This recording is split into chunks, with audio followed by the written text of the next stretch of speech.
Assalamualaikum warahmatullahi wabarakatuh. Nah, video ini kita akan belajar tentang algoritma dan pemrograman. Di part pertama ini kita akan mempelajari tentang pengenalan program dan pengenalan algoritma. Pengenalan program. Apa itu program?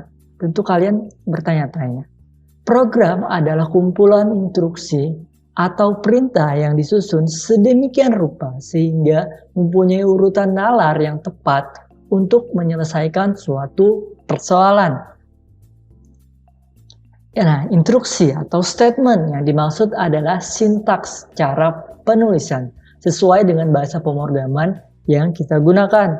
Mempunyai komponen-komponen seperti input, output, proses, dan percabangan dan perulangan. Nah, programming language atau bahasa pemrograman adalah alat untuk membuat suatu program. Contohnya seperti apa? Contohnya C, C++, C#, Pascal, Basic, Perl, PHP, ASP, JHP, Java, dan lain-lain. Perbedaannya apa sih dari semua bahasa pemrograman itu? Adalah cara memberikan instruksi. Persamaannya apa? Persamaannya bertujuan untuk menghasilkan output yang sama juga. Nah, pengenalan algoritma. Apa sih itu algoritma? Apa itu algoritma? Tentu kalian juga bertanya-tanya. Nah, ini menurut pengertian dari Microsoft First Computer dan Internet Dictionary tahun 1997 sampai 1998, algoritma adalah urutan langkah logis tertentu untuk memecahkan suatu masalah. Urutan langkah logis yang berarti algoritma harus mengikuti suatu urutan tertentu. Tidak boleh melompat-lompat. Nah, ada lagi pengertian algoritma dari algoritma dan struktur data dengan C, C++, dan Java oleh Moh Sijunal halaman pertama nih. Dia menyebutkan alur pemikiran dalam menyelesaikan suatu pekerjaan yang dituangkan secara tertulis. Nah, itu adalah pengertian dari algoritma menurut dia. Alur pikiran sehingga algoritma seseorang dapat juga berbeda dari algoritma orang lain. Tertulis yang artinya dapat berupa kalimat, gambar, dan juga tabel. Nah, ini masalah menghitung luas dan keliling lingkaran. Nih, misal nih, input ada R, outputnya ada L dan K. R ini jari-jari kan, output adalah L luas dan K adalah keliling. Nah, proses menghitung luas gimana rumusnya? V kali R kuadrat. Menghitung keliling gimana? 2 kali V kali R. Dari jari tadi.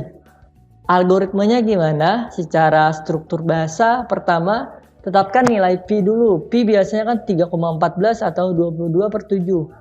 Bacalah nilai R atau jari-jari. Hitung luas atau L tadi. Hitung keliling K. Maka terakhir tulis L dan K. Secara VS Code ada V sama dengan 3,14, input R, L, V kali R kuadrat, K 2 kali V kali R, output L dan K. Nah, ini secara VS Code-nya. Catatan, dalam bidang komputer, algoritma sangat diperlukan dalam menyelesaikan berbagai masalah pemrograman, terutama dalam komputasi numeris. Tanpa algoritma yang dirancang baik, maka proses pemrograman akan menjadi salah, rusak, atau lambat, dan tidak efisien. Pelaksanaan algoritma adalah komputer. Yang melaksanakan algoritma nih adalah komputer. Manusia dan komputer berkomunikasi dengan cara manusia memberikan perintah-perintah kepada komputer berupa instruksi-instruksi yang disebut program. Alat yang digunakan untuk membuat program tersebut adalah bahasa pemrograman. Nah, bahasa pemrograman yang sangat itu ada bermacam-macam. Ada C tadi, ada C++, ada Pascal, ada C#, ada Basic, ada Perl, PHP, ASP, JSP, G++, dan masih banyak bahasa lainnya. Dari berbagai bahasa pemrograman, cara memberikan instruksi pun berbeda-beda, namun bertujuan menghasilkan output yang sama. Nah, ini ada kategori algoritma dari Donald Knuth. Pertama, input. Algoritma dapat memiliki 0 atau lebih input dari luar. Ada outputnya, harus ada outputnya. Algoritma harus memiliki minimal 1 buah output atau keluaran. Terus ada definitis atau pasti, algoritma memiliki instruksi-instruksi yang jelas dan tidak ambigu. Ada fineness, ada batas, algoritma harus memiliki titik berhenti, stopping rule. Ada effectiveness, tepat dan efisien, algoritma sebisa mungkin harus dapat dilaksanakan dan efektif. Contoh instruksi yang tidak efektif adalah A sama dengan A plus 0 atau A sama dengan A kali 1. Nah itu sama saja tuh. Ini tidak efektif penggunaannya. Nah ini ada contoh algoritma. Bagaimana nih? Algoritma memasak mie instan. Pertama, rebus air hingga mendidih. Kedua, masukkan mie instan ke dalam air mendidih tersebut. Ketiga, tunggu 3 menit.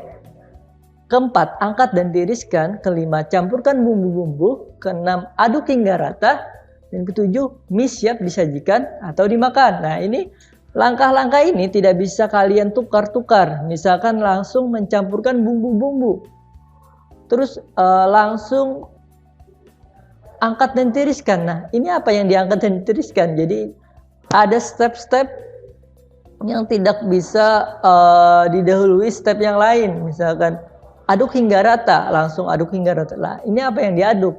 Belum ada. Nah, jadi harus mengikuti step-step ini. Terus, nih ada algoritma menghitung luas persegi panjang. Pertama, masukkan panjang, masukkan lebar. Nilai luas adalah panjang dikalikan lebar. Nah, terus terakhir outputnya adalah tampilkan luas. Nah, ini adalah step-stepnya. Tidak bisa langsung tampilkan luas. Lah, apa yang dimasukkan? Panjangnya berapa, lebarnya berapa, belum dimasukkan, tapi langsung tampilkan luas kan belum bisa. Nah jadi harus ada step-step ini nih. Nah ini adalah latihan. Nah kalian bisa latihan sendiri nih. Misal dalam bidang akademik akan dihitung total nilai dari seorang mahasiswa, di mana total nilai diperoleh dari 30% nilai UTS, 30% nilai tugas, dan 40% nilai UAS. Nah, bagaimana tuh langkah-langkahnya agar bisa mendapatkan total nilai dari seorang mahasiswa tersebut? Sekarang lanjut ke bidang akuntansi. Di bidang akuntansi, hitunglah jumlah yang harus dibayar oleh seorang pembeli yang membeli satu atau beberapa barang, di mana setiap barang yang dibeli memiliki harga sesuai dengan item barangnya, sehingga dihasilkan hasil akhir berupa total bayar yang harus dibayarkan oleh pembeli. Nah, bagaimana nih step-stepnya? Kalian bisa tuliskan nih. Terus ada lagi di bidang matematika. Hitung sisi miring sebuah segitiga siku-siku jika diketahui rumus C kuadrat sama dengan A kuadrat plus B kuadrat. Nah, bagaimana nih? Menghitung siku-sikunya. Nah, lakukan langkah step-stepnya tuh. Ada inputnya apa? Rumusnya apa, terus outputnya apa. Nah ini kalian bisa tulis di kolom komentar jawabannya.